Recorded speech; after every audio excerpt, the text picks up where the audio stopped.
আমাদেরকে প্রতিজ্ঞা করতে হবে এই রমাদানে আমরা নেকামল করবই করব, এবং কোন আমল, কোন ভালো কাজ, কোন সুন্নাহ এটা করার ব্যাপারে কোন প্রকার অলসতা করব না। কারণ ভাইরা আমার,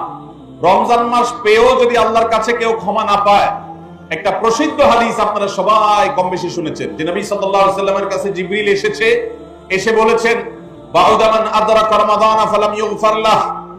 যে ব্যক্তি রমজান পেয়েছে অথচ রমজানের এই বিশাল সুবর্ণ সুযোগকে কাজে লাগিয়ে সে তার জীবনের সব গুনাহগুলো মাফ করাইতে পারে নাই, সে আল্লাহর কাছ থেকে মাগফিরাত আদায় করে নিতে পারে নাই, সে জাহান্নাম থেকে মুক্ত এই ঘোষণা সে আদায় করতে পারে নাই, অথচ সে রমজান মাস পেয়েছে, এর চাইতে হতভাগা আর কে হতে পারে? তা সে ধ্বংস হোক, এই বদদুআয় নবী সাল্লাল্লাহু আলাইহি সাল্লাম আমিন বলে সমর্থন জানিয়েছেন, সায় দিয়েছেন। এজন্য ভাইরা, রমজান মাস এসেছে কিন্তু আমল ইবাদত হয় নাই, রমজান মাস এসেছে আবার চলে গেছে কিন্তু আমার গুনাহ আল্লাহর কাছ থেকে মাফ করাতে পেরেছি বলে আমার বুক সায় দেয় না, তাহলে এর চাইতে বড় হতভাগা, এর চাইতে বড় কপাল পড়ার কেউ হতে পারে না। রমজানের আমল ইবাদত, রমজানের নেক আমল, রমজানের দোয়া, রমজান মাসের চোখের পানি ফেলা, এটা ভাইরা শুধুমাত্র নিজের প্রেরণার জায়গা থেকে শুধুমাত্র সওয়াব আহরণের জন্যই নয়। এটা যদি না করি তাহলে জিবরিলের বদদুআ, নবীজি সাল্লাল্লাহু আলাইহি ওয়াসাল্লামের বদদুআ, আল্লাহর পক্ষ থেকে ধ্বংস হওয়ার পরোয়ানা, এগুলো অনিবার্য হয়ে যাবে। এই কথা চিন্তা করে এখন থেকে রমাদান কেন্দ্রিক প্রস্তুতির অংশ হিসাবে আমাদেরকে